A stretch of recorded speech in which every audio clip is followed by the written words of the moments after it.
आदौ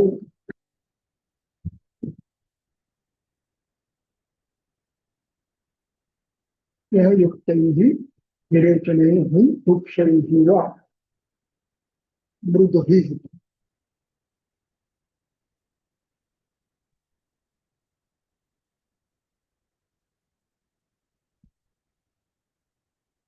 विरेचः विरेचन योग्य है, ऐसे व्यक्ति को जो विरेच है विरेचन के लिए योग्य है।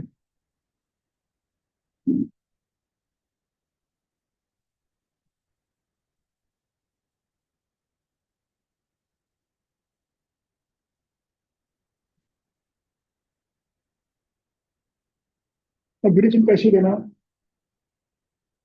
उसकी पद्धति स्नेहयत्व आदौ वा, पहले स्नेहम दे, स्नेहयत्व आदौ वा। अब स्नेहयत्व आदौ,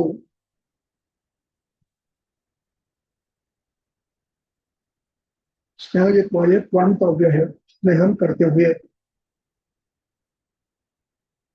पहले स्नेहम करो।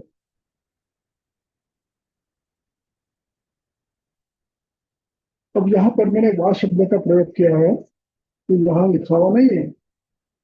मैंने कहा विरेचः स्नेहयत्व आदौ वा, वह नीचे है वृक्ष ही वा, उसको वहां लेना विकल्प है। आदौ स्नेह तो विरेच है। अब स्नेह स्नेह स्नेहम देकर विवेचन करना यदि आप संभव नहीं है तो क्या करो, स्नेह युक्त ही विरेच है, स्नेह युक्त ही विरेच है।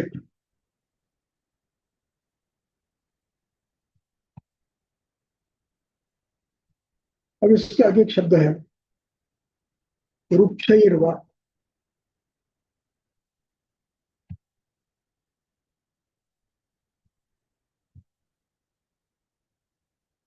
अब यहाँ पर जो स्नेहयुक्त विरेच है और स्नेहयुक्त विरेच है, यहाँ युक्त शब्द आया है, इसका अर्थ स्नेह से विरेचन करना ये नहीं है। स्नेह युक्त वृक्ष विरेचन द्रव्य का प्रयोग करना है, या तो स्नेहम करके विरेचन करो अथवा विरेचन द्रव्य को स्नेह विरा कर दो।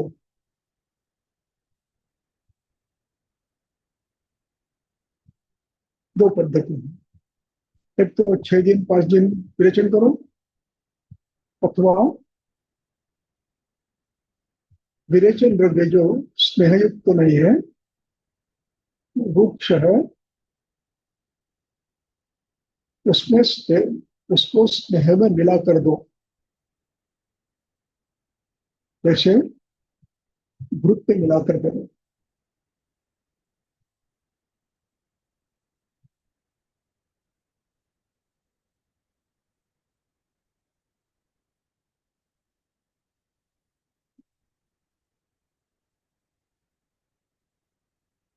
तीसरा विकल्प है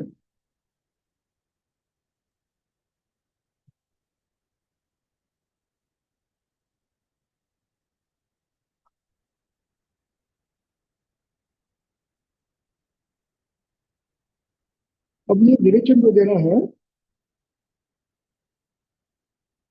मृदु देना है, मृदु भी विरेचय, स्नेह युक्त अथवा स्नेह विरेचन, स्नेहम देकर विरेचन, ये मृदु करना है। अब मृदु क्यों करना है, उसकी टीका चक्र पढ़ने की है। मृदु इति अनेन वातक्षोभ भयात् तिक्ष विरेचनम निषेधयति। तिक्ष विरेचन देना है क्योंकि यदि आपको लगता है कि वात प्रधान है, वात बलवान है, तो आप रक्तदुष्ट है लेकिन वात बलवान है, तो आप स्नेहम करके देंगे और अथवा स्नेह में वृक्षदव मिलाकर मृदु विरेचन देंगे, तीक्ष्ण विरेचन नहीं देंगे। और यदि ऐसी अवस्था है कि रोगी विरेचन सहन नहीं कर सकता है, तो क्या करना है? असकृत प्रस्तिकर्मम शस्त्रम। शस्त्रम, शस्त्र यानी योग्य है, प्रशस्यते योग्य है। क्या योग्य है? अनेक बार बस्ती कर्म करो। बस्ती कर्म का अर्थ है निरोह अनुवासन, बार बार करो। अब ये निरोह अनुवासन जो है, ये शोधन करने वाला होना चाहिए। यानी निरोह वस्तु जो आप देंगे, उस निरोह वस्तु में आप विरेचन द्रव्य थोड़ा डालेंगे, त्रिफला, त्रिवृत, थोड़ा गोमूत्र, ज्यादा नहीं डालेंगे क्योंकि आपको तीसरे विरेचन देना नहीं है। और बहुत ही दुर्बल रोगी है तो वो भी डालने की जरूरत नहीं है, केवल निरोगस्ती दशमूल का दे दो। इट डिपेंड्स ऑन रुग्ण बला, और ये जिम्मेदारी चिकित्सक की है। उसके बाद विरेचन हो गया, दोष शोधन कर लिया आपने। उसके बाद व्याधित अवयव, इस पे परिषेक करो, औषधियों का परिषेक करो। पूरे शरीर को संभव है तो अभ्यंग करो। प्रदेह, प्रदेह करो। प्रदेह यानी जाड़ा लेप, अंगुष्ठ समान जाड़ा लेप को प्रदेह कहते हैं।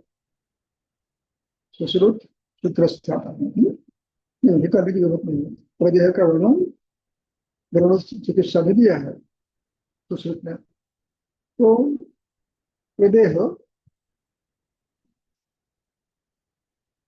अन्न स्नेह सेक, अभ्यंग, प्रदेह और भोजन में स्नेह दो।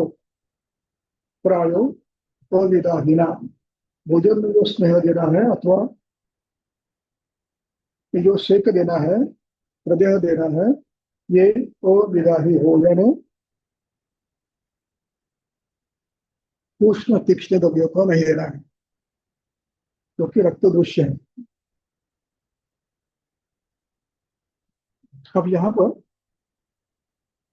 एक बात लिखी नहीं है,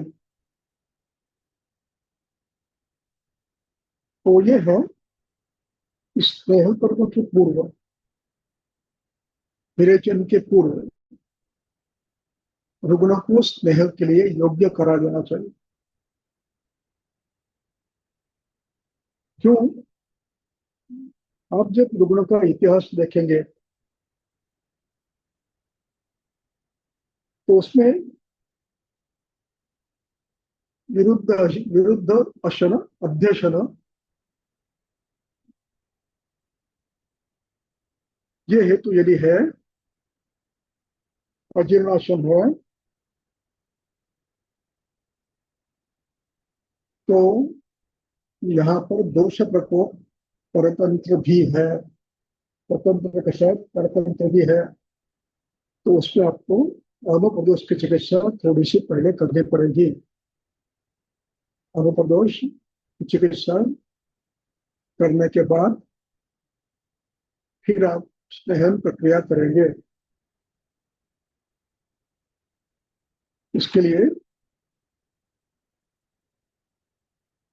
चरक का अष्ट हृदय का अष्टांग हृदय का 8वां अध्याय अच्छी तरह याद कर लो।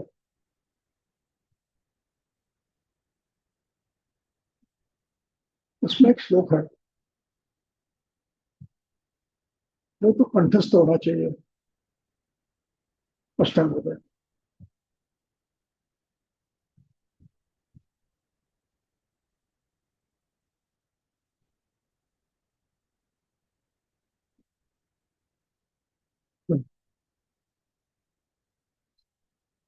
हृदय उसमें श्लोक ऐसा है, विद्ये च पावके, लिख लो, पक्वे दोषे विद्ये च पावके। कौन सा होगा?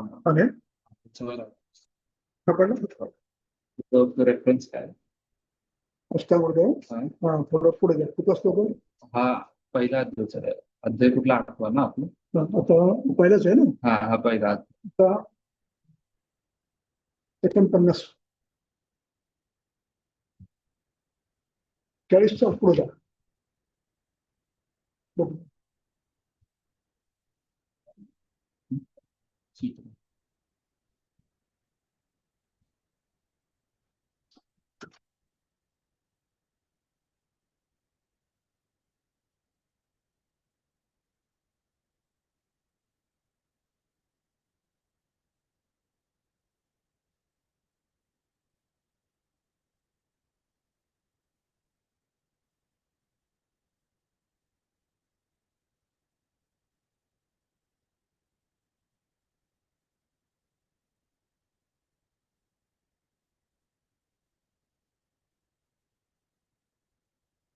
पोलीस उदंतकारी वा पक्वे दोषे विद्ये पावके हितम अभ्यजनम स्नेहपान वस्त्यादि युक्तितः।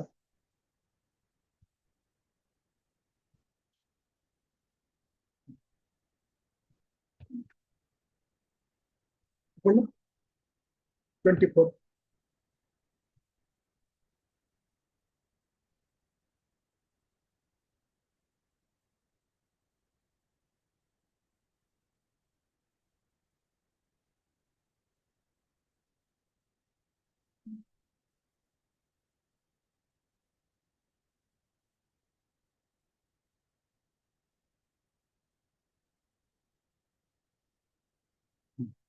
तदर्थकारी वा पक्वे दोषे विद्ये पावके।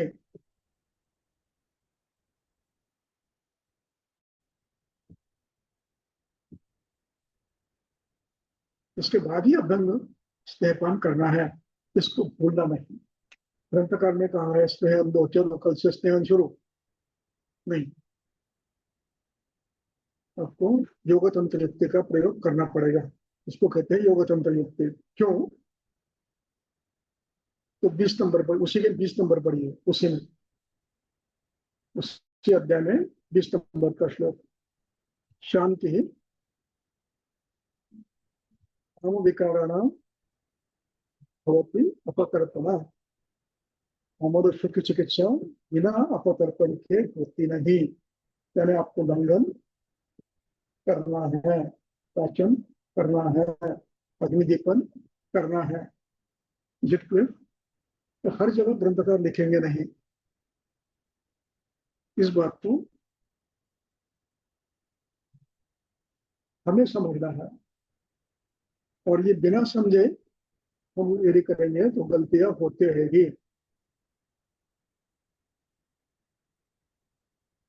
ओके, अभी अगले उसके बाद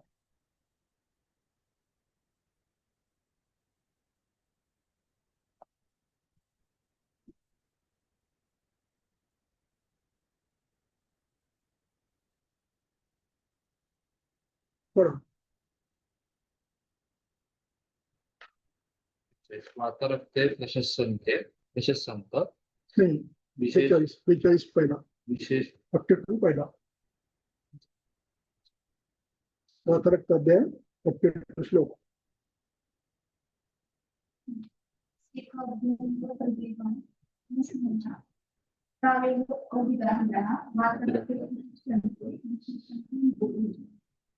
किती नंबर वाचलं? 42. 42 विशेषस्तु विशेषण तू निबोध निबोध में। अब विशेषम तो निबोध में, यहाँ विशेष यानी पृथक, पृथक, अलग अलग। निबोध मैंने, निबोध का अर्थ है बताओ, निबोध, बोध धातु का अज्ञे अर्थ रूप है। मैं यानी मुझे, मुझे विशेष बताओ। विशेष में क्या होता है? बाह्य आलेपनम, वाकरत्व में बाह्य आलेपनम, अभ्यंग, परिक्षेप, उपनाहनैः, विरेक, आस्थापन, स्नेहपानैः गंभीरम आचरेत्।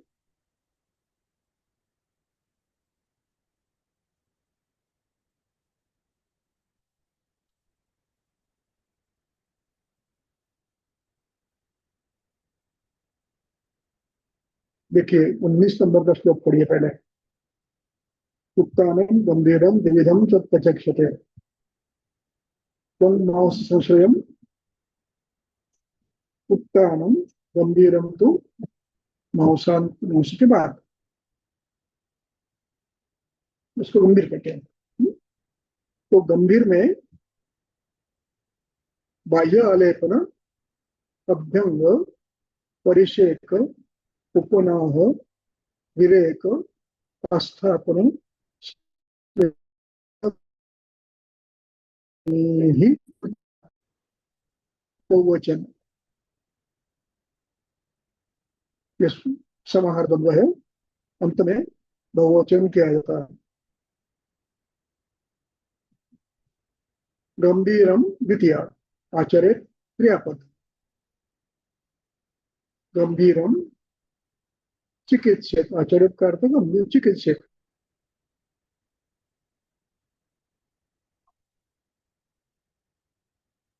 अब ये बाह्यपन,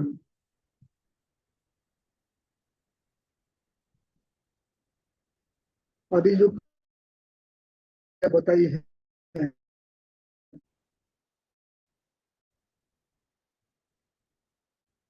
कैसे करनी।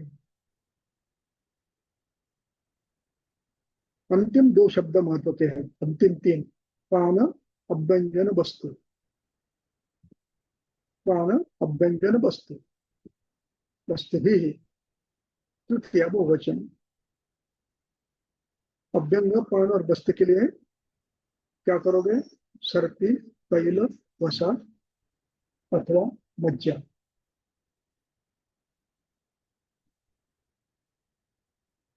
अब उसके बाद उपनाह। उपनाह के लिए सुकोष्ण ही उपनाह है, उपनाह है जो सुकोष्ण उपनाह है आचर्य। अब इसके बाद एक शब्द है, वो आपको आकर्षण करता है, ध्यान आकर्षण करता है। क्या लिखा है? वातोत्तरम, यानी ये वर्णन किसके लिए है? वातोत्तर के लिए। बाह्य आलेपन, अभ्यंगन, परिषेक, उपनाह, विरेक, अस्थापन, स्नेहपान गंभीरम जयेत वातोत्तरे सर्पी, तैल, वसा, मज्जा, पानम, अभ्यंगम वस्तु भी इसमें ये स्नेह को आप डाल सकते हो। और उपनाह भी सुखोष्ण करना है, उपाचर्य। और उपनाह में भी मांस डाल सकते हो आप, स्नेह डाल सकते हो, वातोत्तर है तो।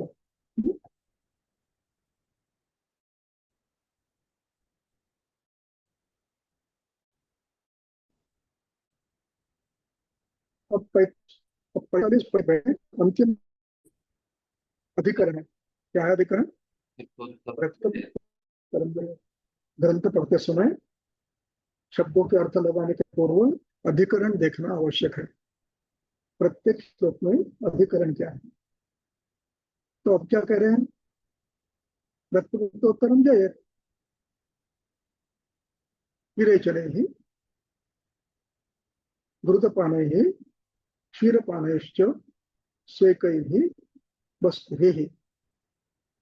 ठीक है। अब इतना होने के बाद जब ये रक्तपित्तोत्तर है तो द्रव्य कैसे होनी चाहिए, तो उसका वर्णन अगले सूत्र में। शीत निर्वापण ही चापी, शीत ही निर्वापण ही। अब यहाँ निर्वापन शब्द है, उसका अर्थ क्या है?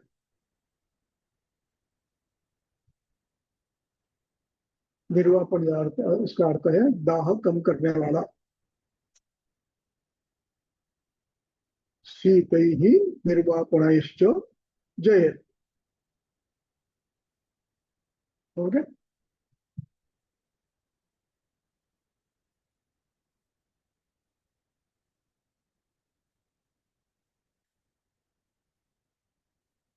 अब इसके बाद का श्लोक पढ़ने के पहले फिर से एक बार देखो नीचे, अधिकरण क्या है उसी श्लोक में। अधिकरण कुछ दिया है क्या है? क्या है अधिकरण? कपोत्तर। अब कपोत्तर देना है तो आप समझ जाओगे क्या करना है। तो प्रतीक्षण उष्ण वमन, देखो क्या लिखा है। वमनम मृदु न अत्यर्थम। वमन देना है, मृदु नहीं देना है। न अत्यर्थ मृदु, मध्यम दो। मृदु देना है लेकिन अत्यर्थ मृदु नहीं देना। मृदु में भी कर करो, मृदु मृदुतर मृदुतम। मृदुतम नहीं करेंगे, मृदुतर नहीं करेंगे, मृदु करेंगे।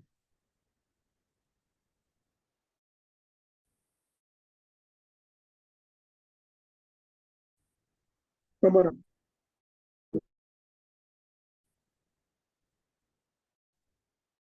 अब यहाँ पर ठीक है, आगे पढ़ेंगे। स्नेह से को विलंबनम।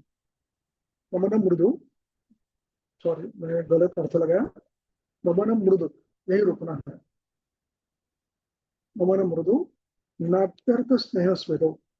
देखो गलती कहाँ होती है, लोग पूरा न पढ़ने से। तो है वमन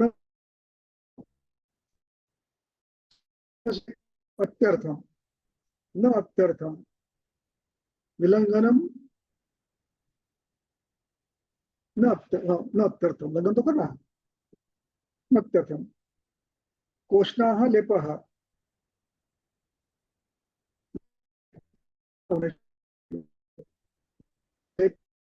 वातरे कफोत्तरे।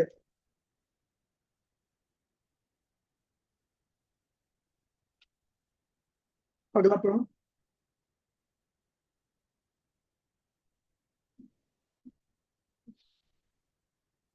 देखिए, अधिकरण बदलिए अब। तो वातोत्तर दोनों शीत है।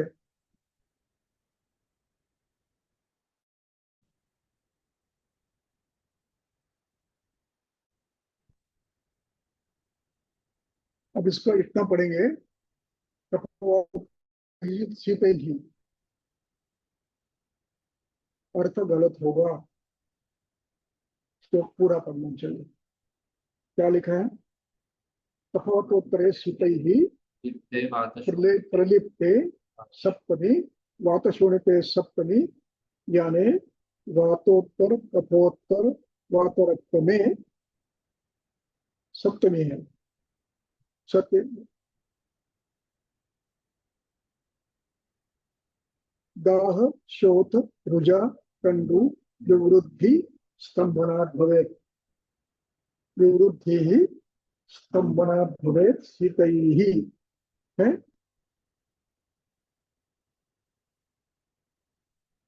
शीतैः शब्द बीच पे आया है, उसको यहाँ लगा रहा।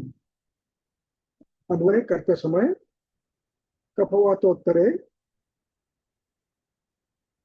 वातशोणिते शीते शीतैः प्रलिप्ते सति दाह शोथ रुजा कंडु विवृद्धि ही स्तंभना भवे। क्यों? दोषों का स्तंभन होगा शीत वगैरह से।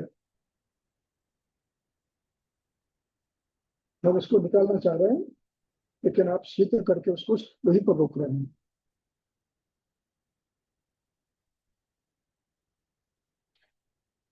जितने कितनी अवस्थाएं भिन्न भिन्न होती है और चिकित्सा बदलती है। चिकित्सा किसकी चल रही है? वातरक्त पे चल रही है, 200 पे चल रही है, 200 पे चल रही है। आगे। पित्तोत्तरे च उष्णैः दाहः क्लेदो अवदरा अवदारणम् हम्म। अवधारणं भवेत्। तस्मात् तस्मात् विषक विषक दोषबलं बुद्धवा। बुद्ध्वाः आचरेत् क्रियाम्। चलो, समझ सकते हैं आप समझ सकते हैं, आराम से समझ सकते हैं। बताओ क्या अर्थ है। पूरा श्लोक पढ़ने के बाद बुधवा आचर्य क्रिया, बुधवा ज्ञान कर, आचर्य क्रिया कर, क्रिया यानी चिकित्सा। कैसे? विषक दोष बलम बुधवा, बुधवा के लिए कर्म चाहिए ना? जानकर, क्या जानकर? दोष बलम बुधवा, दोष बलम बुधवा क्रियाम आचर्य। ये सूचना सबके लिए है, ऊपर से नीचे तक, क्योंकि हर सूत्र में वीर्य बदल गया है।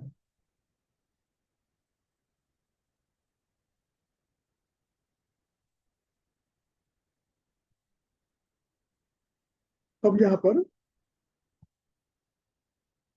रक्त दाह होगा, दोष बोलो देखो और क्रिया करो। क्यों कह रहे हैं ऐसा?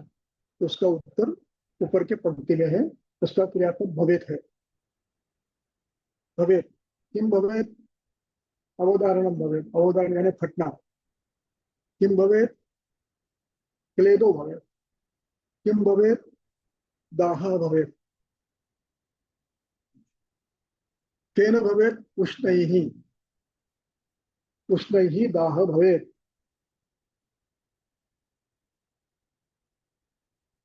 उष्णैः क्लेदो भवेत। उष्णैः अवधारणम भवेत। कहाँ पर? अधिष्ठान रक्त पित्तोत्तरे, रक्त रक्तोत्तर पित्तोत्तर वातरक्त में।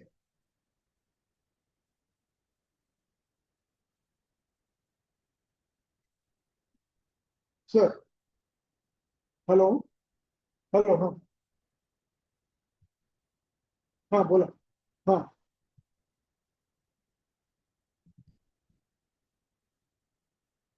हो, हो, हो,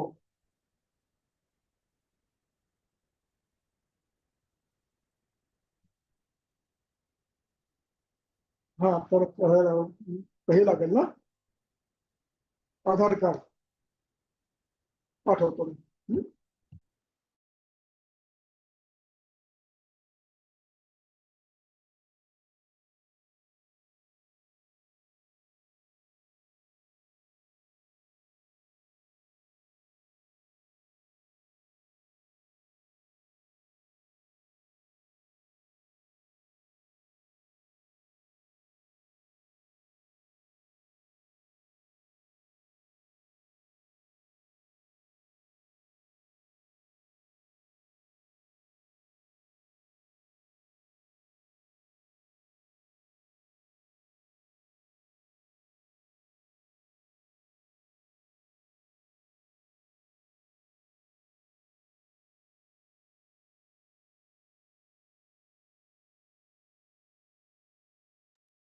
पाठवतो मी, पाठवतो.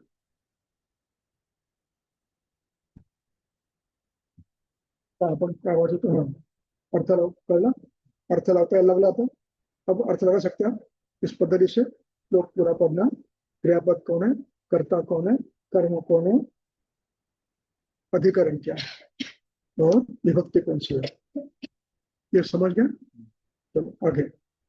इस प्रकार से आपको स्वयं को ग्रंथ पढ़ना है और जहां समझ में नहीं आया मुझे पूछना है। तो आगे। अब इसके बाद देखना है पहले पूरा पढ़कर अधिकरण क्या है। दिवास्वप्नं ससंतापं व्यायामं मैथुनं तथा कटुष्णं गुरु अभिष्यन्ति लवण आम्लं च वर्जयेत्। वर्ज्य क्या करना है, यानी त्याग, निषेध, ये अधिकरण है। दिवा स्वप्न, संताप, दुख में घूमना, अग्नि के पास बैठना, मनस संताप, वो भी गुस्सा नहीं करना, व्यायामम, मैथुनम, कटुष्णम, गुरु, अभिष्यंदी, लवणाम्लम च वर्जयेत। समझ गया? बताने की आवश्यकता नहीं है, मैंने आप ग्रंथ समझना प्रारंभ कर रहे हैं। अगला पढ़े। अब अधिकरण क्या है देखो अगले सूत्र का। प्राण यवगोधूम निवाराः शालिषष्टिकाः भोजनार्थं रसार्थं वा निष्किरक्रतुदा हिताः। अब रसार्थम क्या लेना चाहिए, इसका सूत्र क्या है बताओ। रसार्थम, भोजनार्थम, रसार्थम। भोजनार्थम क्या और रसार्थम क्या? पुराण देवगोधूम निवारः शालिशिष्टिकः भोजनार्थ। रसार्थे निष्कराः प्रचुराः हित।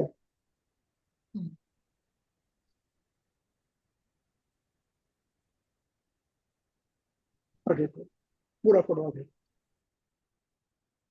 आढक्य चणकाश्च आढक्य आढक्यः चणकाः मुद्गाः मसूराः समपुष्टकाः यूषार्थं बहुसर्पिष्काः प्रशस्ताः वातशोणित। अधिकरण क्या है? यूष। यूष ऊपर अधिकरण क्या था? भोजनार्थ। भोजन। अब यूष है उसके साथ कुछ आपको चाहिए, तो क्या उसके लिए क्या करना? आड़की, पता है आड़की क्या है? तुअर, चणक, मुद्ग, मसूराः, मकुष्टकाः, यूषार्थम। अब मकुष्टकाः, मसूराः, चणकाः, इसका विशेषण क्या है? स सर्पिष्टाः, प्रशस्ताः, वातशोणी पे। देखिए सर्पिष्टाः क्यों कहा? ये सभी वृक्ष है, कषाय है, आड़की कषाय वृक्ष है, मधुर कषाय वृक्ष है। यदि आप आड़की का आड़की दाल खाते हैं तो वो मधुर ज्यादा लगते हैं, थोड़ी कषाय रहती है। चणक मधुर है, कषाय थोड़ा कम है। मुद्गा मधुर कषाय, सम मसूर मधुर कषाय, मुकुष्टक मधुर कषाय।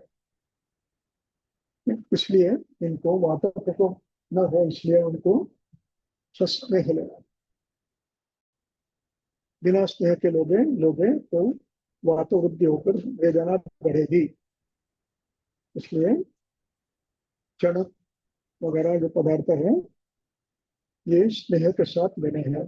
स्नेह की मात्रा होनी चाहिए, ज्यादा नहीं। ज्यादा करने से उसका परिणाम उल्टा होता है। भोजनार्थम हो गया। आगे पढ़ो, आगे क्या है अधिकरण? निषण निषण्णक वेतराग्र ताकमाची शतावरी वास्तुक उपोदिका शाकम शाकम संवर्चलम तथा। शाक, सब्जी क्या बनाया? वो लोग ये नहीं कह रहे भोजन दो पर क्या कहते, छोड़ नहीं दिया आपको। भोजन भोजन में क्या क्या बना है? जवाब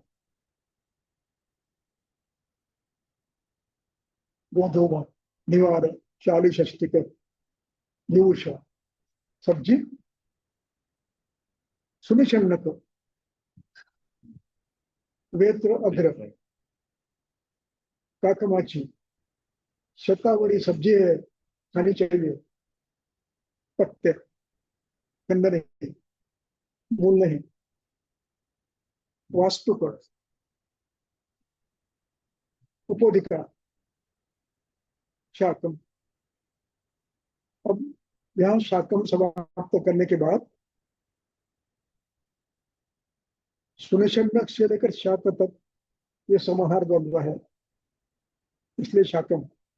एक बार, अब ये इसके अतिरिक्त एक शाक और बताना है, इसलिए फिर से एक बार शाकम संवर्चलम तथा। संवोचन नाम की शाक होनी चाहिए कोई, तभी इसका ही प्रयोग आप कर सकते हैं, संवोचन का। आगे अधिकरण क्या है? उत्तमांशुरसैः भृष्टं शाकसाध्याय दापये व्यञ्जनार्थं तथा गव्यं माहिषाजं पयोहितं। व्यंजन।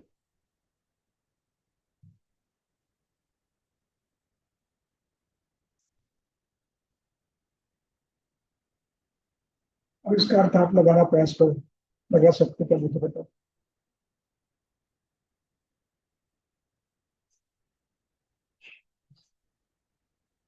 वृत्तमांग सरसई ही तृतीय है, रुस्तम के पास पार्टिसिपल है।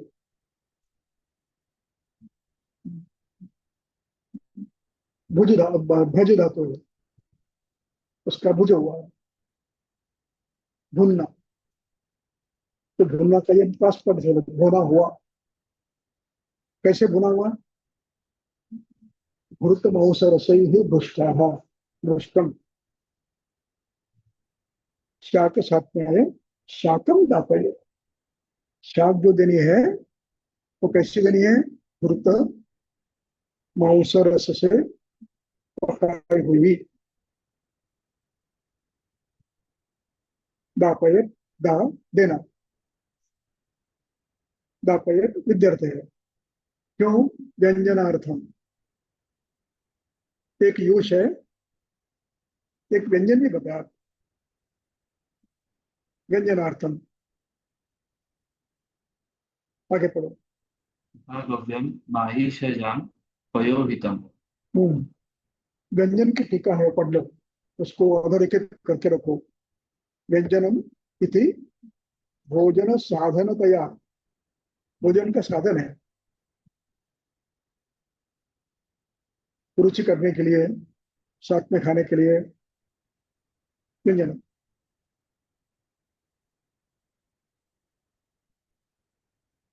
आगे एक वाक्य बाकी है, क्या है? अधिकरण क्या है देखो। इति संक्षेपतः नहीं, एक प्रोक्तम् वाक्य ऊपर का बाकी है। तथा गव्यं माहिषाजं पयोहितं। आदिश अजम पयोहितम। गव्यम माहिषजम अजम पयोहितम। दूध भी ले सकते हैं आप, कौन सा? गाय का। माहिष भी देने के लिए कहा है, कहा देंगे? वात प्रधान, वात रक्तावस्था, शोधन किया है, पाचन किया है, अब अभिष्वंद होने की संभावना नहीं है, क्योंकि ऊपर के 49 श्लोक में क्या लिखा है? गुरु वर्जय लिखा है। महेशलु गुरु अभिष्यंदी है। अब देने के लिए कह रहे, इसका अर्थ क्या हुआ? इस अवस्था में दो जहां यह अवस्था समाप्त हो गई है, और वहां मात्रा में दो। इति संक्षेपतः प्रोक्तम वातरक्त चिकित्सितम। समाप्त हो गई चिकित्सा। चिकित्सा किसके की है? दोषों के की है, वातरक्त की नहीं। कोई द्रव्य बताया है? ये द्रव्य दो, ये द्रव्य दो, ये द्रव्य दो, बताओ। ये बताओ, समाप्त हो गई। व्यासतः संक्षेपा, संक्षेप बताइए। अब व्यासतः यानी विस्तारता बता रहे हैं, अब इसका विस्तार करेंगे आप। देने के लिए तो हमने कह दिया, ये करो, ये करो, ये करो, ये करो, ये करो। अब इसका विस्तार करना है। संक्षिप्त करते उसको कहते हैं उद्देश्य तंत्र युक्ति, और विस्तार करके उसको कहते हैं निर्देश तंत्र युक्ति।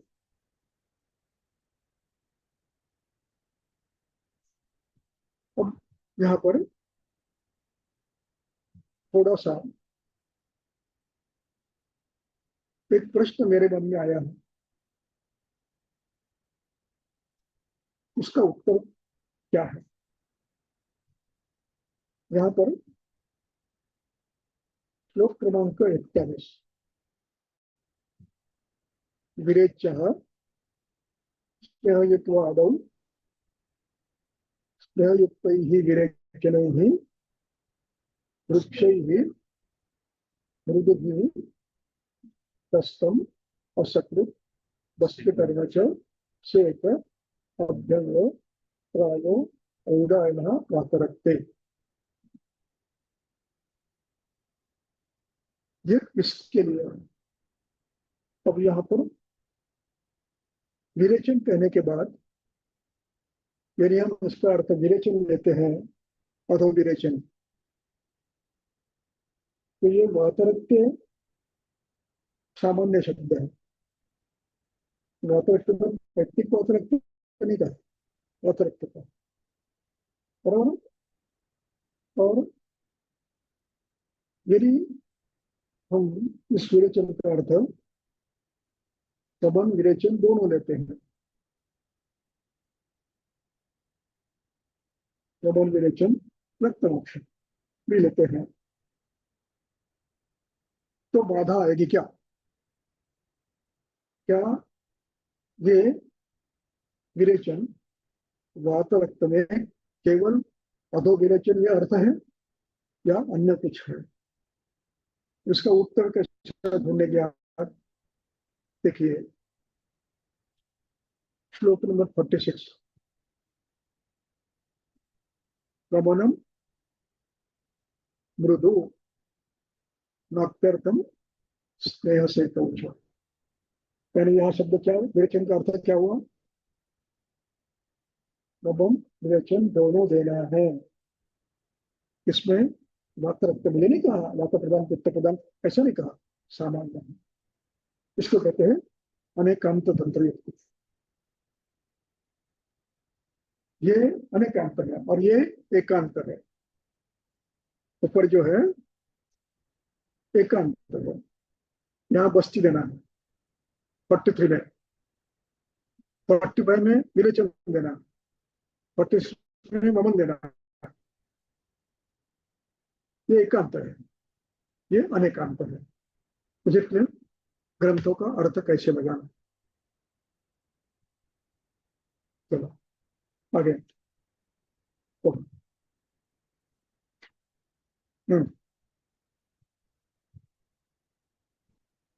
श्रावणी क्षीरकाकोली जीवक विषुवकैः समैः सिद्धं समदुपैः सर्पैः सक्षीरं वातरक्तम्।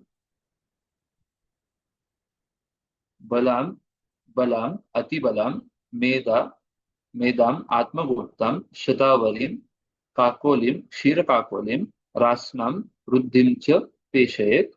घृतं चतुर्गुणं क्षीरं तैः सिद्धं वातरक्तम्। आगे। हृत्पाण्डु रोग विसर्प कामला ज्वरनाशनम त्रायंतिका त्रयंतिका तामलकी द्विकाकोली शतावरी कशेरुक कषायेन कल्कैः कल्कैः एभिः क्वचित् धृतं दत्वा परुषकाद् द्राक्षा काश्मरीय इक्षुरसान् समान् पृथग् विदार्याः स्वरसं तथा क्षीरं चतुर्गुणम्। एतत् प्रायोगिकं सर्पैः पारुषकम् इति स्मृतं। वातरक्ते क्षते क्षीणे विसर्पे पैत्तिके ज्वरे इति पारुषकं घृतम्। मैंने पूरा पढ़ने के लिए कहा, क्यों कहा? प्रत्येक का संदर्भ भिन्न है। पहले सूत्र में श्रावणी क्षीरकाकोली जीवक ऋषभक समय ही सिद्धम नद समय के सर्पी सब क्षीरम वातरक्तम। ये सर्पी वातरक्तन होता है। सिद्ध समधुक यानी इष्टिबोधों के साथ सक्षीर ये सिद्ध किया हुआ ये वातरक्तन होता है। इसके बाद क्या कहते हैं? अतिबला आत्मभूतां शतावरीं सबकी द्वितीय है, द्वितीय काकोलीं क्षीरकाकोलीं रास्नां वृद्धिं च पेशयेत्। पेशित करना, पेशित करना है ना, कल का करना है। विषय अलग है, लेकिन ये जब तक पूरा नहीं पढ़ोगे तब तक अर्थ में हो सकता गलतियां हो सकती है। इसके बाद तम चतुर्गुणम क्षीरम तैहि सिद्धम वातरम। कई ही सिद्ध, इन द्रव्यों से द्रव्यों के कल्क में शुद्ध किया हुआ घृत ये वातरक्त नाशक है। अब यहाँ पर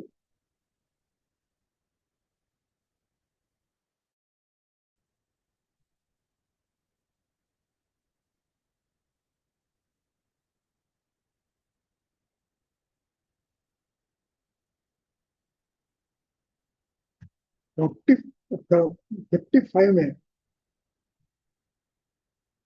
कल का नहीं बताया, यहाँ कल का बताया आपको। ऐसी अवस्था में निर्णय कैसे, इसमें कल का कौन सा डालना, यही कल के वहां डालना क्या, इस पर आप चिंतन करेंगे। अवस्था कौन सी है? अब ये जो कल्प है, श्रावणी शिरकाकोली पूरा जीवनी है, समोदय जीवनी है। अब इस पे कल को, अब यहाँ पर भी काकोली क्षीर काकोली रास्ता वृद्धिम च पेशयत, इन्हीं का कल्क है। या तो इसका डाल सकते हैं या तो इन्हीं का डाल सकते हैं। कल्क उन्हीं का डालना है, दोनों में कल्क उन्हीं का डालना है। मुझे क्लियर? ओके। अब ये क्षीर ही यहाँ पर भी है, क्षीरम यहाँ पर भी क्षीरम है। यहाँ योग तंत्र युक्ति से ये भी इस पद्धति से घृतम चतुर्गुण क्षीरम, घृतम चतुर्गुण क्षीरम, चतुर्गुण क्षीर लेना है, जितना घृत है उसका चतुर्गुण क्षीर लेना है और उसमें यह कल्क डालना है। बला अति बला आत्मभुक्ता शतावरीम काकोलिम क्षीर काकोलिम रास्ता बुद्धि, इसका सबका कल्क घृत में डालना है। और घृत चतुर्गुण घृत में चतुर्गुण क्षीर डालना है, ये वातरत्व है। अब यहाँ पर एक प्रश्न फिर आता है, यहाँ पाठ कौन सा लेना, केवल क्षीर को सिद्ध करना है या पाठ करना है?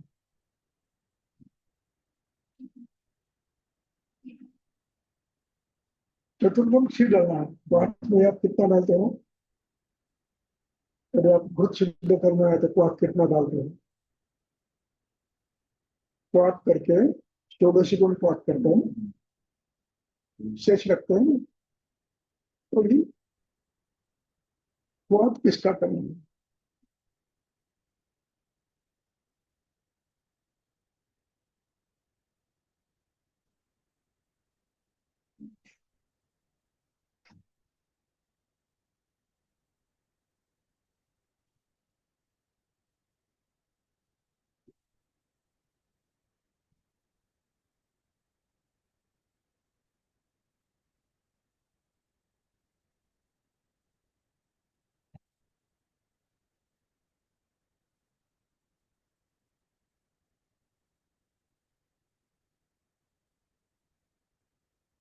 अब इसके लिए आपको टीका करना है।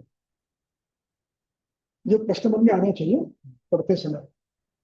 यदि सामान्य बीएमएस किया है तो आपको घृत में पाठ डालना है, ये कल्पना होती है। तो यहाँ घृत का वर्णन किया है, क्षीर का किया है, पाठ का वर्णन नहीं किया है। अब इसके लिए चक्रपाणी आवश्यक है। क्या कहता है चक्रपाणी? एक एक छोटा छोटा पढ़ो, एक एक वाक्य पढ़ो।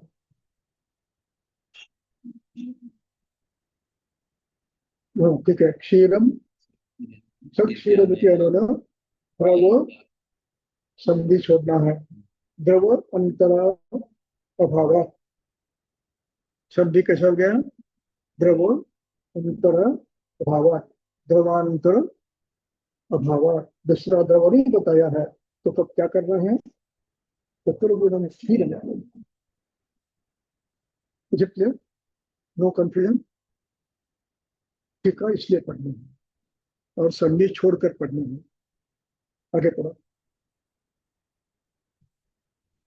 त्रायन टीका इत्यादि कल्पैः अभि इति अनेन शतावर्य अन्तानां शतावरी शतावरी शतावर्यन्तानां तत्त्वम् शतावरी अन्तानां ई है, उसका यह बना है, इसलिए ई के सामने ओ आया तो उसका यह बन गया।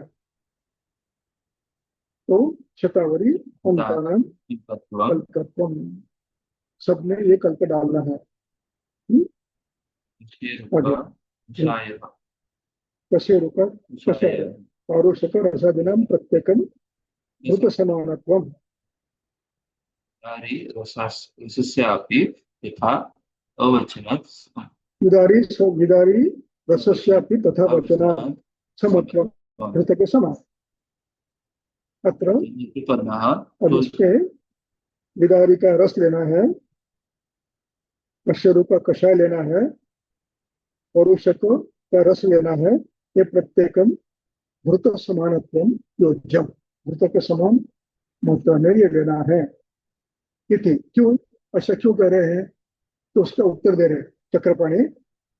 तुल्य रसई ही परुषक काश्मरी कस्य रूप विदारी द्राक्षे इक्षुणाम चतुष्टयसी काकोले तामलकी शतावर्यः पिष्ट्वा पचिर्घृतं प्रयोगेन। वे जतुकर्ण के संदर्भ में इसका वर्णन किया है, वहां से इन्होंने लिया है। ये जतुकर्ण कौन है? एक ग्रंथकार है ना, टीकाकार है। हाँ?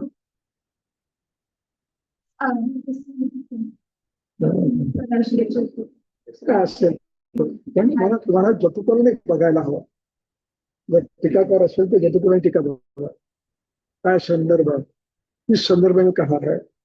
तो इस प्रकार इसलिए कहते हैं कि यहाँ पर जिन जिन द्रव्यों का आपको ये लेना है, रस लेना है, उनका भी यहाँ पर तुल्य रस ही भूत के समान रस लेना है।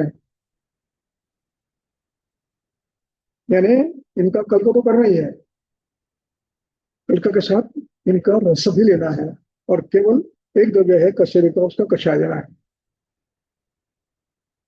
ओके, एक घृत समझ गया, इसको कहते हैं पौरुषकम घृतम। अब यहाँ पर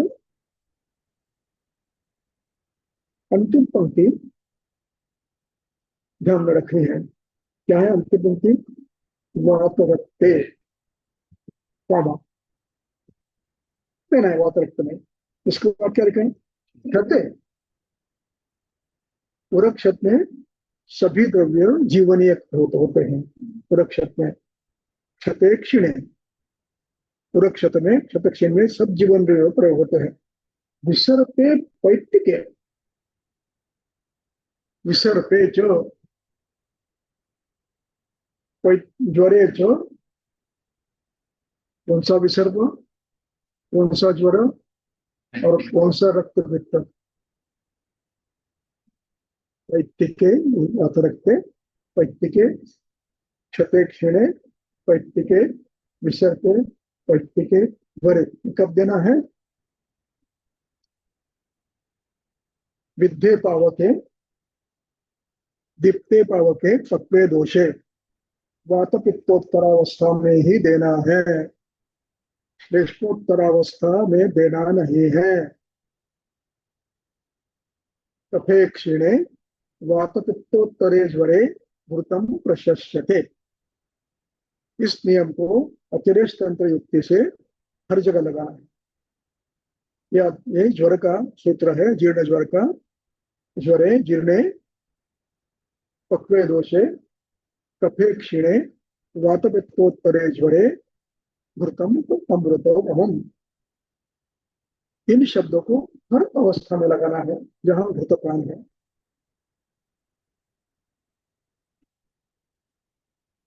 चलो आगे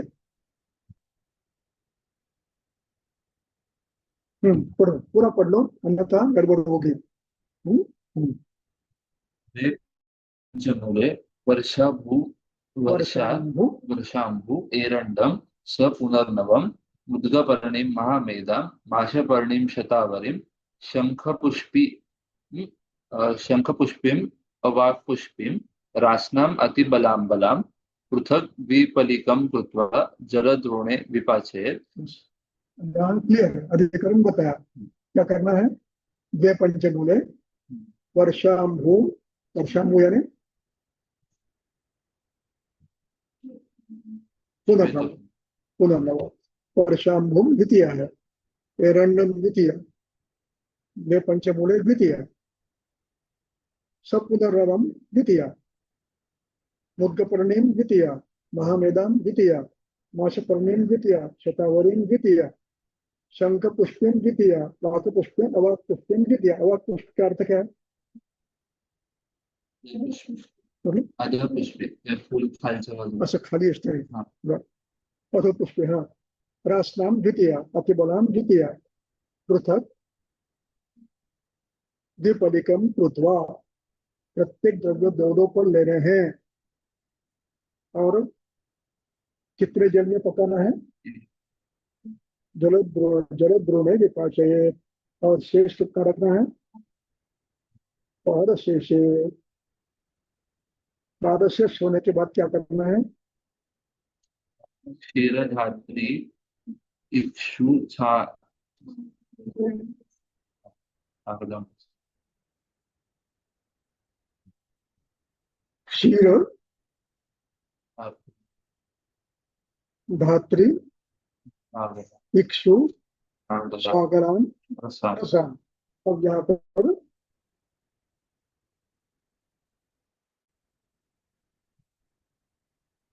छागरान शब्द का रस के लिए ठीक है, छागल का रस हो सकता है, क्षीर का रस,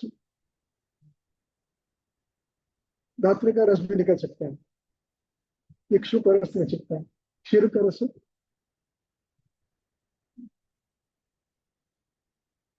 उसकी टिका है क्या? देखो नहीं, ये टिका नहीं होगी, देखो विराटीमान स्नेह समत्व.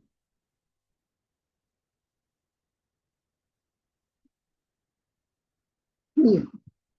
अब यहाँ पर क्षीर को भी रस कहा जाता है,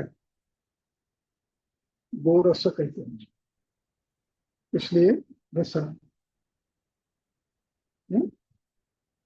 क्या करना है? आडकेन संयोज्य ये घृत, एक आढ़त घृत। अब यहाँ पर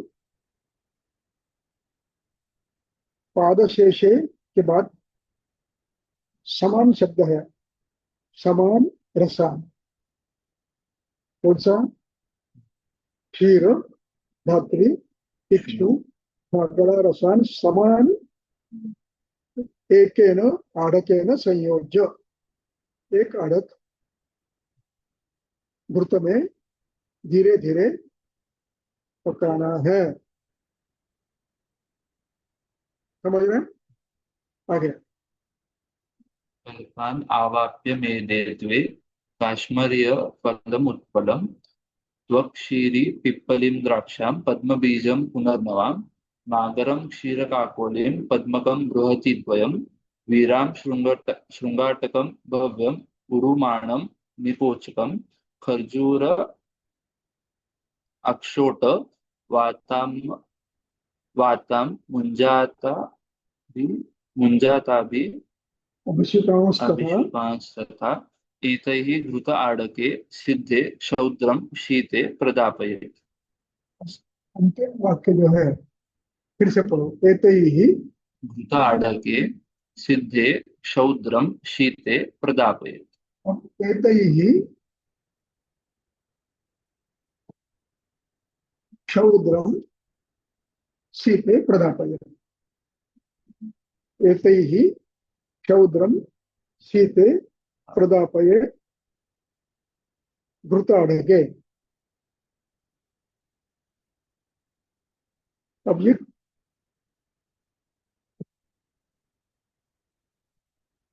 ये जो ऊपर का कलकान अवाप्य शब्द है 64 में, कलकान अवाप्य किसका?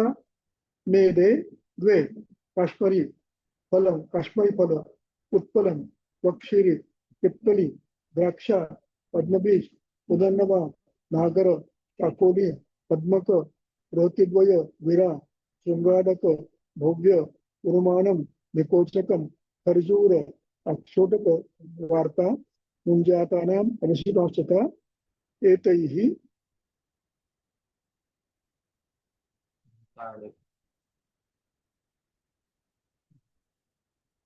अब यहाँ पर एक प्रश्न आ रहा है, वो क्या है?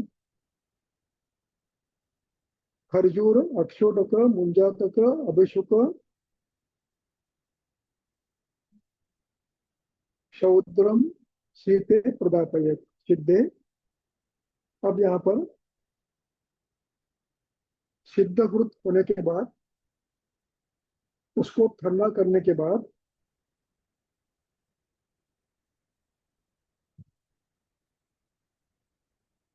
मधु डालना है।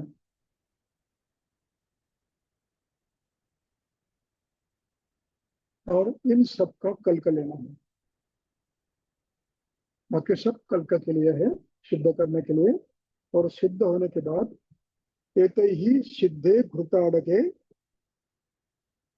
क्षौद्रम प्रदापयत शीते। जितने इतना कष्ट लेना पड़ता है समझने के लिए अनुभव के शरीर का।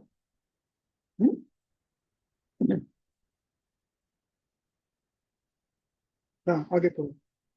सम्यक सिद्धम च विज्ञाय सुगुप्तम सन्निधापयेत्। सम्यक सिद्धम न्याय विज्ञाय, विज्ञाय निबंध है। ज्ञातवा क्या करना है?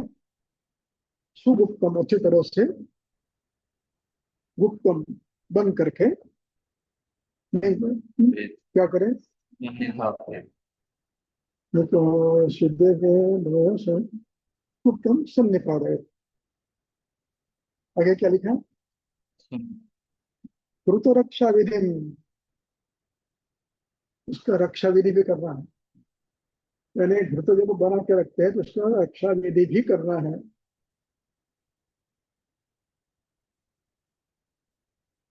चौक्षे शब्द का अर्थ क्या है?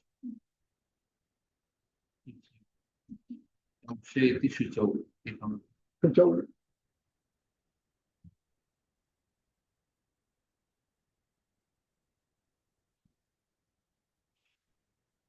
अब यहाँ पर चौक्षे शब्द का अर्थ है। चौक्षे शब्द, हाँ? चौक्षे सप्तमी है। चौक्षे इति शुचौ देशे, इस सन्निधा प्रयत के लिए कहाँ रखना है? शुचौ देशे निधा प्रयत।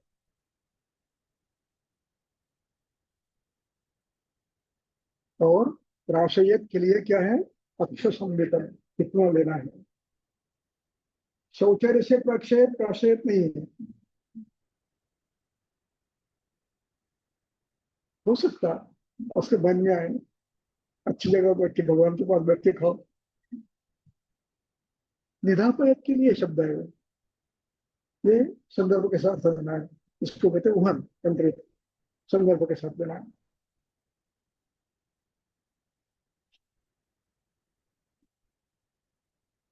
प्राशयत अक्ष संवेतन, अक्ष यानी 10 ग्राम, एक मात्रा। अब आपके मन में यह आ सकता है, एक एक अक्षर मात्रा यानी 10 ग्राम की मात्रा लेने के बाद भोजन का क्या होगा? आप सुबह शमनार्थ, शमन की मात्रा जब लेनी है उसका समय है शमनम क्षुद्वतो अनन्न। अनन्न भूख लगी है और अनन्न अवस्था में लेना है। क्षुद्वतो भूख लगी है, रात्रि का भोजन जीर्ण हुआ है, जीर्ण अन्न, सब लक्षण स्वच्छ है, कोई संकोच नहीं, संशय मन में नहीं है। अब भूतपान करना है। इसके बाद आप एक अक्ष की मात्रा बताइए, उस पर आप कम ज्यादा कर सकते हैं। देश काल का काम, देश कौन सा है, अग्नि कौन सा है, ऋतु कौन सा है, कम ज्यादा कर सकते हैं।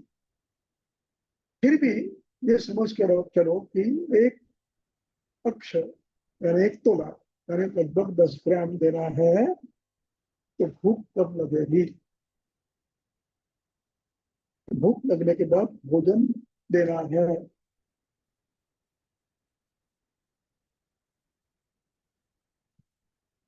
क्या ऐसे करना है कि एक भोजन सुबह का टाल देना है, शाम में भोजन करना?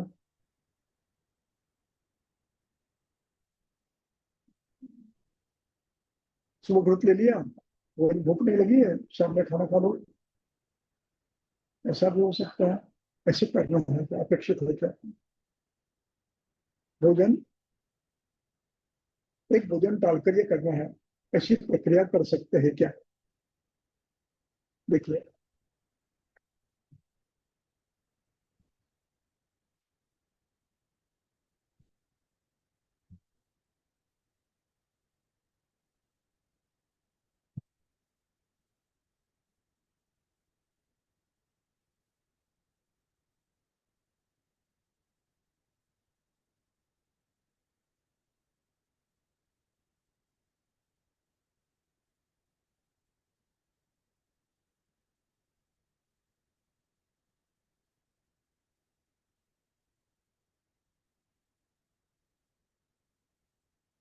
पेज नंबर 3,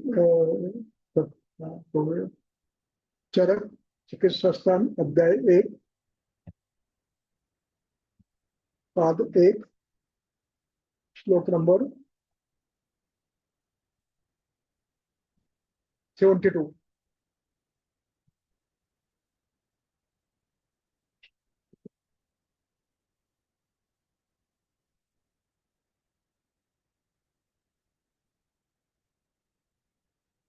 ये च्यवनप्राश की मात्रा है। क्या लिखा है? से प्रयोगात् च्यवनम् सूर्दोः अभूत् पुनरिवो पुनः युवा मेधां स्मृतिं कान्तिं नहीं, 72। अस्य अस्य अश्व अस्य मात्रा मात्रां प्रयुञ्जीत यो यो उपरुद्ध्यात् न भोजनम। अब यहाँ पर उपरुद्ध्यात् न भोजनम,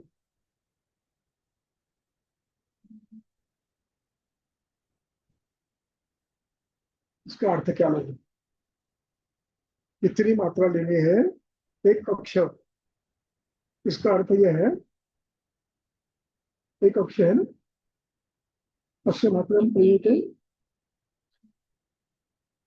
नहीं मात्रा नहीं लेनी। मतलब हाँ, अश्व मात्रा में प्रयुक्त जो उपरुद्ध्यात् न भोजनम, इतनी मात्रा दो कि 12 बजे भूख लगनी चाहिए।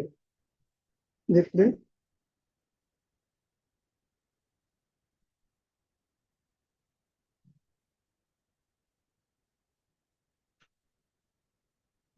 अब इसमें थोड़ा सा और विचार करना उचित है, उसका उत्तर ढूंढना है। यह भोजनम एक वचन है।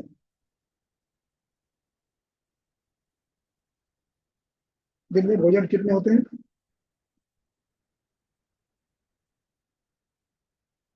तो यार एक वचन है, इसका मतलब क्या हो? एक भोजन अवरुद्ध न हो,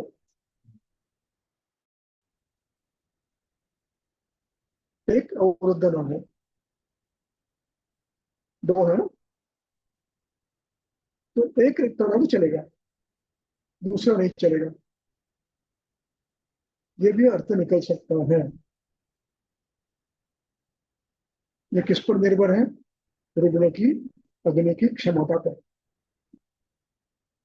जिसमें ये प्रॉब्लम आता है, च्यवनप्राश दिया मात्रा में, अच्छी मात्रा में दिया, एक तोला दिया, भूख नहीं लग रही है, छोड़ दो, दूसरे दिन मात्रा कम करो, लेकिन आज मात्र आप भोजन कब करोगे? सायंकाल में करो। दूसरे दिन दे रहे हैं तो क्या करेंगे? मात्रा आधी करेंगे, ताकि दोपहर में 12 बजे तक भूख लग पाए, और शाम में फिर सायंकाल को 5-6 बजे भूख, जो भोजन का समय है 6 बजे का, उस समय भूख लग रहा है, इसका भोजन बीच में करेंगे। इस प्रकार आपको रचना करनी है। चलो, वो हो गया। और अब आगे क्या है? सम्यक विज्ञान हो गया। अब मैं एक चीज बता रहा हूँ, ठीक है? चलो पहले पढ़ लेंगे। पढ़ो, 68 पढ़ो। पांडुरोगम। ज्वरम धिक्कां स्वरभेदं भगंधरम पार्श्वशूलं क्षयं कासं दीहानां वातशोणितम् शतशोष अपस्मार अश्म, अश्मरीं शर्करां तथा सर्वांगे सर्वांगै सर्वांग सर्वांगैकाः प्रकाश्य मूत्रसंगम च संशय। नाशयम् मलवर्णकरं धन्यं वलिपलितनाशयं जीवनीयम् इदं सर्पिः वृष्यं बन्ध्या सुतप्रदम्। अब हमें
यहाँ पर पांडुरोगम गरम हिक्का स्वरभेदम भगंधरम पार्श्वशूलम क्षयम कासम विहानम वातशूलितम क्षत शोष अपस्मार अश्मरी शर्करा तथा। अब इसका निर्णय आपको लेना है। ये जो सभी कल्प है,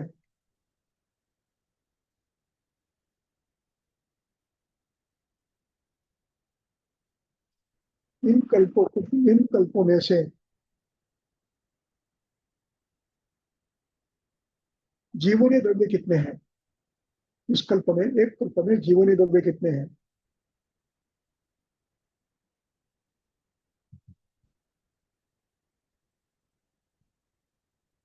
पंचमूल जीवनीय नहीं है, परशामूल जीवनीय नहीं है, एरंड जीवनीय नहीं है, पुनर्नवा जीवनीय नहीं है, रसायन है।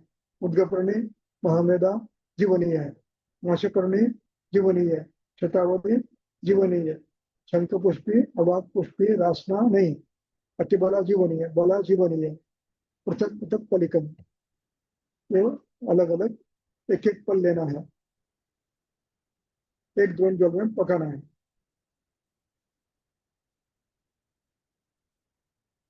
यानी यहाँ पर दश पंचभूत वर्षांगु एरंड पुनर्नव ये जीवनीय द्रव्य नहीं है। ये कौन से द्रव्य है? उष्ण गिरिय, सभी उष्ण गिरिय है। और फिर जीवनीय द्रव्य है, फिर घृत है, कल कभी जीवनीय है, यानी जीवनीय प्राधान्य है। और उष्ण ये जीवनीय द्रव्य प्रायः स्थित होते हैं, उसके लिए उष्ण द्रव्य का संयोग दिया है।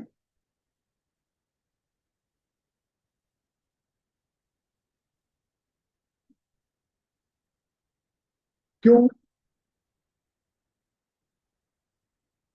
शीत द्रव्यों से, शीत सेवन से दोषों का स्तंभन होता है। वाक्य आया है, वात कफोवातोत्तरे शीत ही स्तंभनम भवेत्।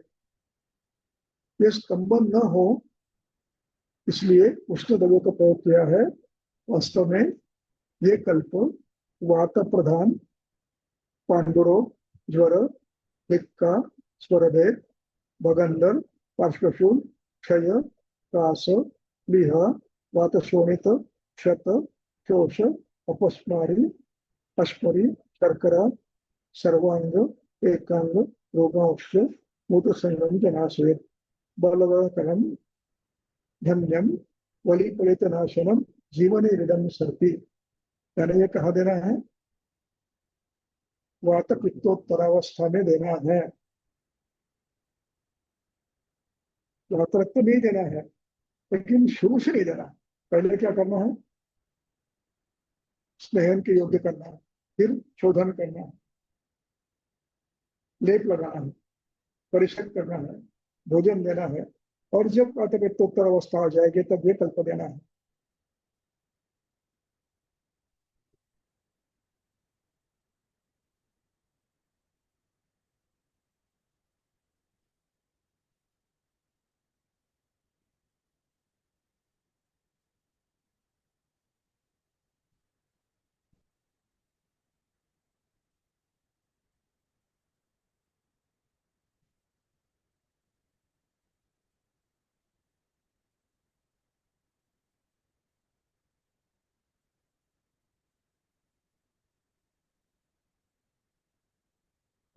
और ये रुकते हैं।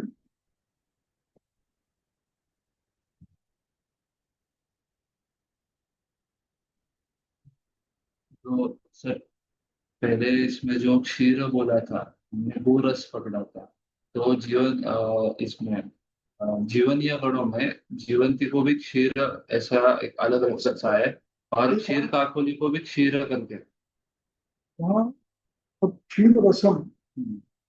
रसायन, तो हो सकता है उसका अर्थ ये भी ले सकते हैं, इसका कोई जीवन की इनका ही प्रयोग कर सकते हैं।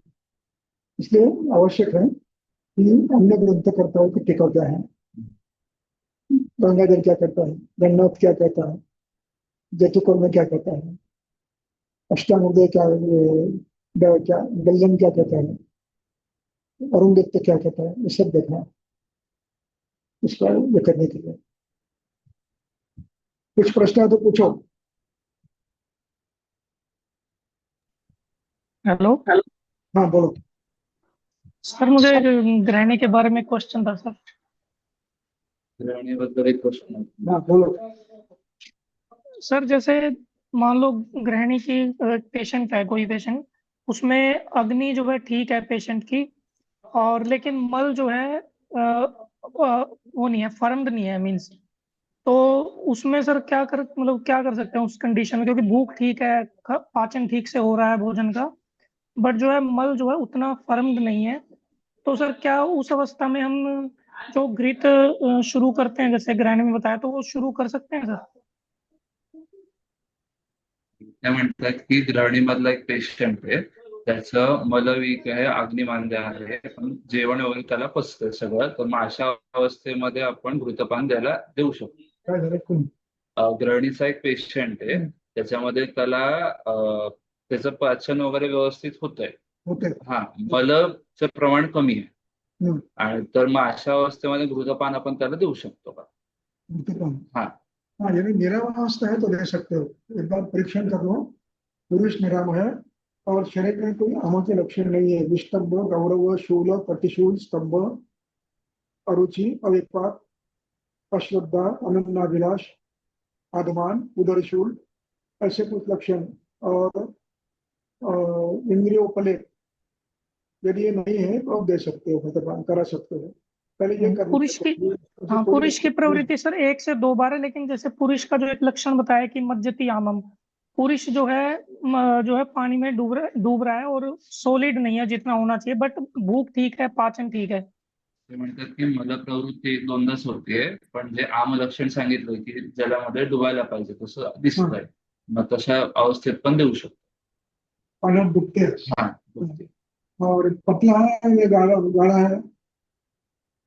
नहीं, मल जो है सर पतला है, और लेकिन एक फ्रीक्वेंसी एक ही बार है, एक या 2 बार बस। ये है पतला है तो डूबने वाला ही है, इसका अर्थ ये है कि अभी अग्नि अच्छा नहीं है। हम्म? तो उसको भी आपको थोड़ा सा चूर्ण रूप में औषध देना चाहिए पहले, अग्नि दीपक चूर्ण का प्रयोग करना चाहिए पहले। ग्रहण्याम चूर्णम प्रशस्यते, ग्रहण में चूर्ण दो और उससे द्रवशोष हो जाएगा और मल ग्रथित आएगा, उसके बाद फिर आप घृतपान कर सकते हो। अभी तो सर अति विषा और शुंठी चला रखा था। नहीं है, मल का परिणमन ठीक नहीं हो रहा है, पोषण नहीं हो रहा है, द्रवत्व है जी नहीं, सर। उसके लिए ऐसे द्रव्य जो द्रव का शोष करे, जैसे गैरिक, शुंठी, पिप्पली, अति बिल्व। विषा और शुंठी दे रखा था सर अभी। हाँ, तो शुंठी का कल्पन, बिल्व का कल्पन और तिक्तरस का कल्पन ऐसा मिलाकर कुछ दिनों तक दो और मात्रा में भोजन दो। इससे यदि मल बंद धीरे धीरे आएगा, और उसके बाद यदि नहीं आता है तो फिर आपको उसको अर्शोक्त अग्निदीपन की चिकित्सा करनी पड़ेगी। तक्र में भोजन, क्रमशः तक्र में भोजन देकर अग्निदीप्त करनी पड़ेगी, और फिर आप स्नेहपान कर सकते हो। अर्श और ग्रहणी दोनों ने तक्र भोजन दिया है अग्निदीप्त के लिए, वो आपको करना पड़ेगा, यदि इससे नहीं हुआ तो। ठीक है सर, वो तक्कर का सर आप एक बार बोल रहे थे बताएंगे, तो फिर किसी दिन सर बता देना तक्कर कल का प्रयोग जो। तर तक्राचा प्रयोगाचा रेफरन्स पाहिजे त्यांना. ये तो yes, thank you sir.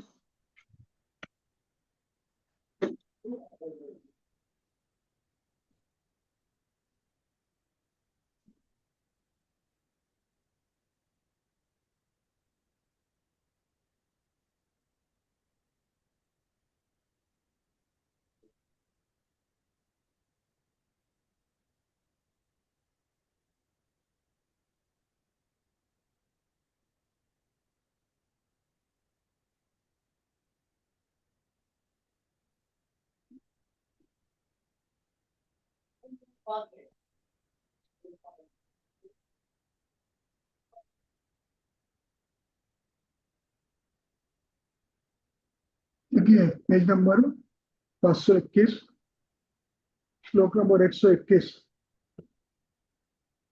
Ji sir.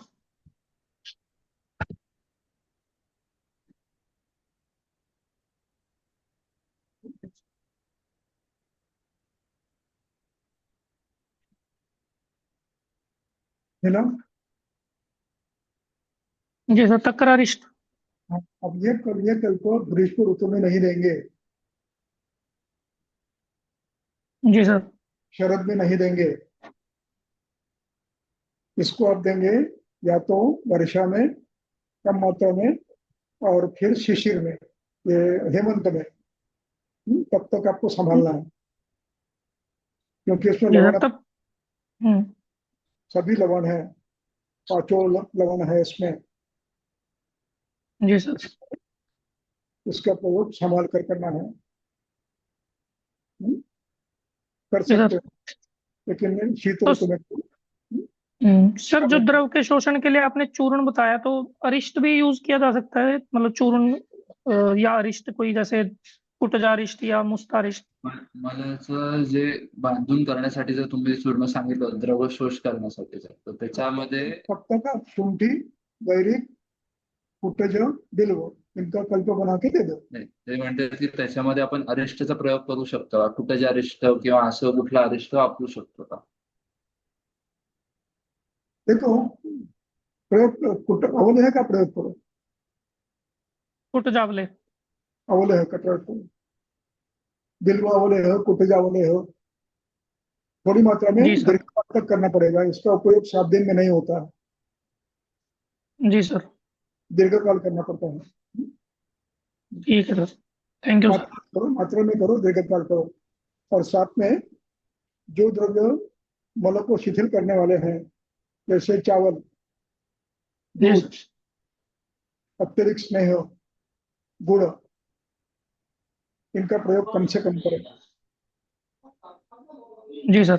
पालक, ककड़ी, ये मल को द्रव करते हैं। चावल मल को द्रव करता है, मांस द्रव करता है, इसलिए इनका प्रयोग कम से कम। चाय, चाय ये मल द्रव करता है, इनका प्रयोग कम से कम करें, और फिर इसका प्रयोग करें।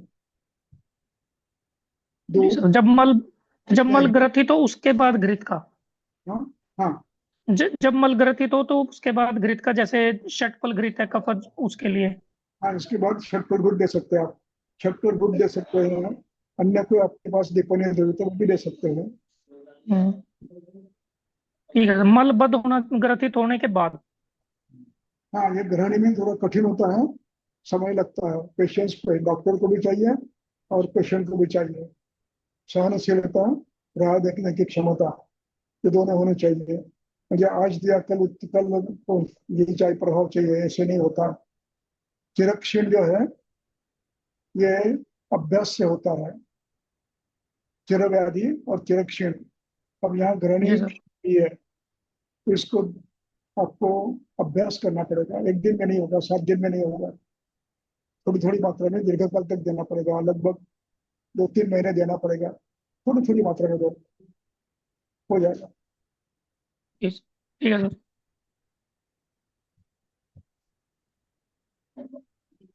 चलो बंद करें। प्रणाम सर। हाँ, चलो, बोलिए सर।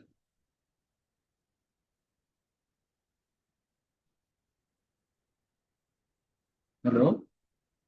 लिख के भेजो, नहीं तो पूछो, पूछो, मैं सुनता हूँ। और शिवानी को भेजो। होता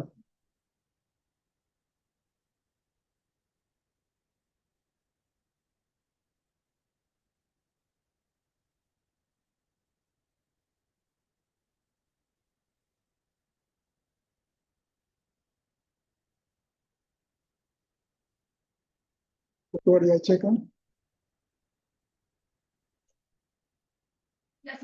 कशी ती गुड फ्रायडे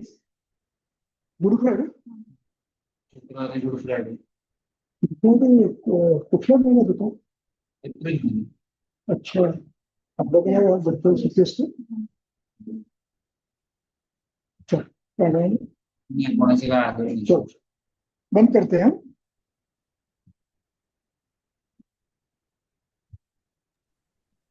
धन्यवाद सर, थैंक यू सर।